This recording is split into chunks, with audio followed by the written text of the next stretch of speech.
What is up, Canes fans? It is the Beast, Brian London, and welcome back to the channel. Do me a favor before we get any further. Please, please, please like the video, hit the thumbs up, subscribe to the channel. Right next to the subscribe word is a little bell. Hit the bell, and you'll be notified of new videos. And as always, follow me on the socials at Miami Radio Beast. So last night, the University of Miami loses in their first ACC contest of the year to the University of Virginia as Andy Borregales doinked a field goal off the left upright, and Miami lost by 2. And they're at 2-3 on the season, with their 2 wins coming against Appalachian State and Central Connecticut State of the Northeast Conference. So, how to attack this one? Oh, God, it's frustrating. It's so frustrating. I will. Let's look at some positives. Okay, let's do that first. Let's look at some positives. Because I think there were some. There were some positives last night. One, Tyler Van Dyke got the start. We had heard rumors that Jake Garcia was in a boot on campus all week. That came to fruition last night as we found out that he hurt his ankle, and it seems like he'll be out till about November. So he might even... Will he get redshirt? Did he redshirt last year? Oh, no, it's his first year. He might get redshirted. So we'll see what happens there. But Tyler Van Dyke got the start with De'Ara King out with the shoulder injury. So I think Tyler, for his first time against a real team, didn't look bad. He definitely missed on some throws. But he showed that moxie. He had that one awesome touchdown run, so he's got some scoot in him. And considering his receivers continued to drop balls, Will Mallory is nowhere to be found. And the position he was put in by the play calling, where we continue to run the ball up the middle, and no one is surprised by it, I thought he did okay. So that's a positive. I think the other positive is that this team did fight back. They fought back despite the position they found themselves in, and that's something. I don't know what, but it definitely is something. So that was good. Those are 2 good things. You also continue to see some decent play from some young guys. LT on defense. It was good to get Rooster back, Jalen Knighton. He definitely, man, he was inches away from breaking 2 or 3 runs for long distance. He's a special player. So there were some positive things. But overall, again, missed freaking tackles, dropped freaking balls. I was talking with Manny Navarro as we were leaving the stadium last night, and I agree with him in his assessment, which is this zone defense is causing guys to think too much, and that makes them slow to react. And just from my vantage point of being in the press box last night, I can't remember a Miami defense looking this slow. I don't think if you actually measured 40 speed that they're the slowest defense in Miami history, but they just look slow. They just look slow to react, not in the right spots. And I don't know personally. I it's hard to tell whether that's them overthinking because the scheme, because of zone, and you have to do a little more brain work on that, or if they're just not coached well enough to know where they're supposed to be. I don't know. But they just look slow and slow to react. It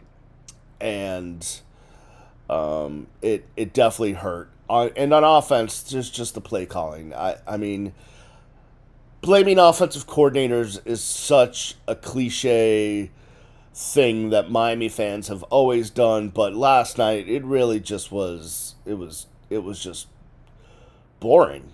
It was just boring. And it's college football, man.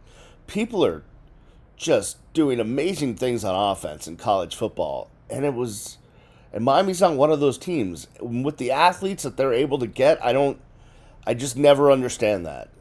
Miami should never, like, it's one thing, like, back in the, when you're gonna rip him, but back when Larry Coker and Rob Chudzinski were the offensive coordinators, yeah, the offense was pretty bland, but you know why? Because they're the best players of all time. It didn't matter.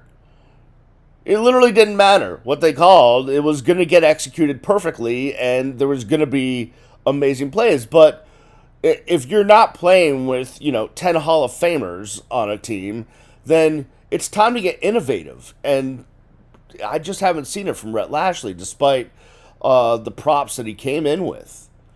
So I don't get that. And it's just like, the missed tackles and like guys being trucked into the end zone. Like Zach McLeod got literally like semied into the end zone on a run, and it shouldn't be happening. It should not be happening. So Miami falls to 2-3, and here we are again at the point of wondering what the big picture is with this team. Right?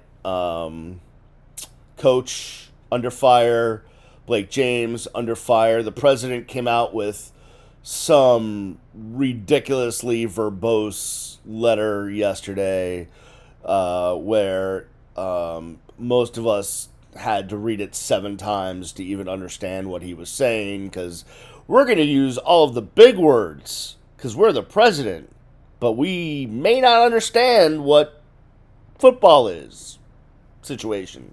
And they're going to get realigned, and the board of trustees, and there's going to be alignment and more alignment and realignment, and it's all about alignment, and we're going to get all aligned in the alignment. I mean, okay, if you say so.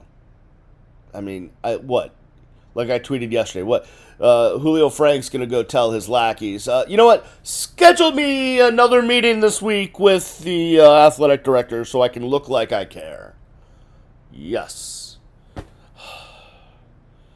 told you before, like, as much as the president publicly matters about him caring about football, it's all about the board of trustees. Like, it just is. That's the way Miami works. It's not like some schools, the president is the power that, is the person that holds all the power. I think it was more that way when Donna was here. Give her shit or not, she ruled with an iron fist, whether you liked it or not. She held power. Julio Frank does not. That's not the way he conducts himself or rules or handles business. It's the board of trustees, but that's neither here nor there. So here we are with a bye week. And now it's a bunch of days off until North Carolina and Mac Brown, Manny's old boss, who fired him. And if you were going to make a change, like today would be the day to do it, right? Because you got this weekend, then you got a bye week, and you got 2 weeks before the next game. Whoever they promoted as head coach, my vote would be for Ed Reed, because why not at this point? But it'd probably be Jess Simpson or something. Would have time to get up to speed on the job and all of that. But I doubt that's happening. I haven't seen any signs that there's going to be a change right now. But one never knows. And here we are again. And no one's happy. And, Dave Hyde wrote thunder outside. Hey now. My dogs might start going crazy, so be on the lookout. Dave Hyde wrote a great column. Go check it out if you can in the Sun Sentinel. I pay like $1 a month for my Sun Sentinel subscription, and it's worth it. So, props to local journalism. I do the same thing for my Herald subscription. It's like $3 a month. So go support local journalism. Dave Hyde wrote an article where basically we're looking at, basically Manny Diaz's Miami tenure in the grave already. And, unless a miracle happens, I'm going to probably agree. And then it's just a matter of what they do next. And I think it comes down to this. If Miami does make a coaching change, it better be someone that has Power 5 experience as a head coach. No more up-and-comers, learning on the job situation. Not the coach of Temple for the second time or third time or what you want. Just go get someone that actually has been there and done that at a real program, please. You want Mario? I don't know how that happened or why he would leave Oregon, but that's fine. I'd be a big fan of Lane Kiffin because he would run an offense that would take advantage of the athleticism. I don't know how that happens either. I'll take his AD too and Ross Bjork, but that's neither here nor there. Just go find someone that has done it before at a big-time program, and please don't let it be Greg Schiano.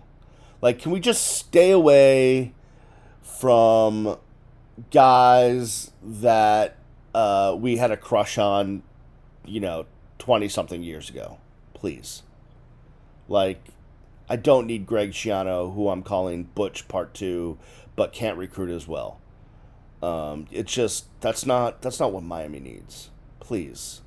Like, there's so many good coaches out there that don't necessarily have, ties to, the 2000 Miami Hurricanes or 1999 or what have you. Like, I've seen that guy behind the scenes.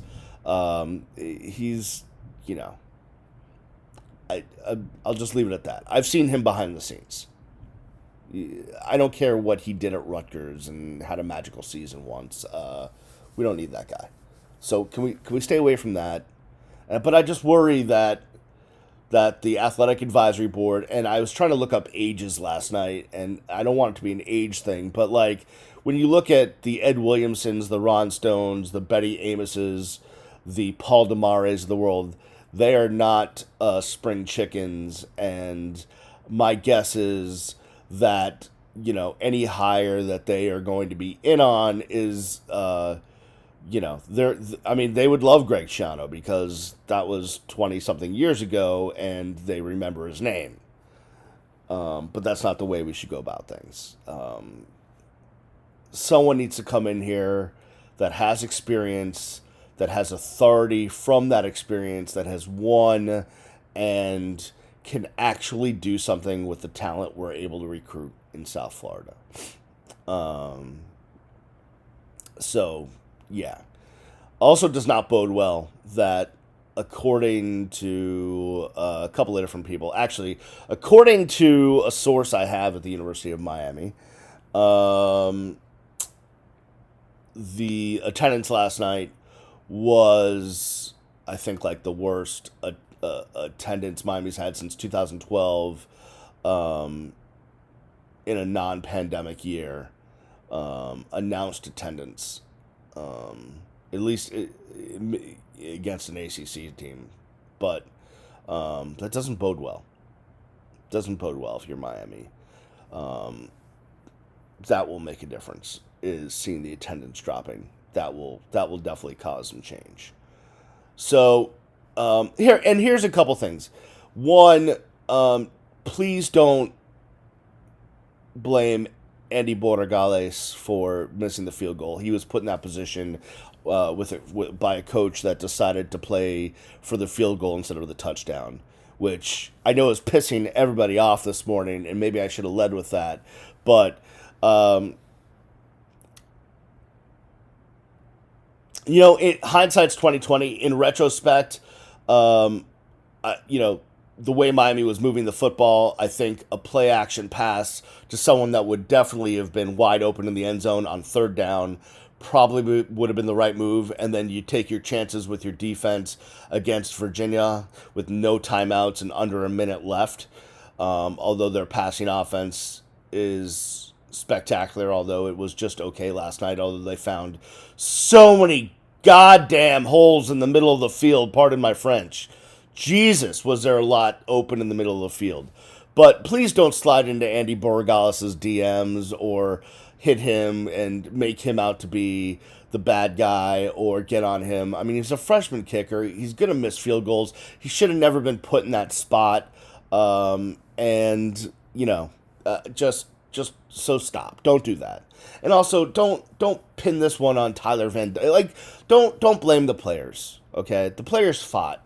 And granted, some of them didn't play well, but the players fought. So don't rip the players. The players deserve our support, and their parents need to know that the fans aren't going after the players, and recruits need to know that the fans aren't going to go after players. It's coaches and above. So let's keep our criticism on a personal level to that level, and not listen. If you wanna get on a guy because he made a dumb penalty or dropped a football or was in the wrong place at the wrong time, that's fine. You want to criticize the X's and O's, but don't make it personal with the players. They're kids. Okay, so can we do that? And definitely don't slide into Borregales' DMs with your hate, because that's not right. So let's all agree on that. All right. I know I'm just meandering and all over the place, but to be honest with you, the Michigan State loss hurt me a lot less than the Virginia loss, because I really expected to lose to Michigan State. Like I just did. On the other hand, I predicted Miami would win last night, like 31-17. I really thought that this program was going to come back after losing to Michigan State, beating the hell out of a school that no one knows what their deal is because no one knew they had a football team, and just come back tonight or last night and play well against an actual FBS Power 5 conference team, but that wasn't the case. So go find Cam Underwood and ask him what I was like. I mean, I just had my head in my hands after the doink. Not because of Andy Borregales, but because of just the whole game. I truly was stunned last night's outcome, and it's impacted me, and that's why I'm just all over the place today. So hit me with your comments, please. Don't forget to like and subscribe and hit the bell and follow me on socials at Miami Radio Beast. I appreciate all of you for your support, not just now, but over the years. It means so much, and Bad Bunny for life or something. I'll see what I see. Peace.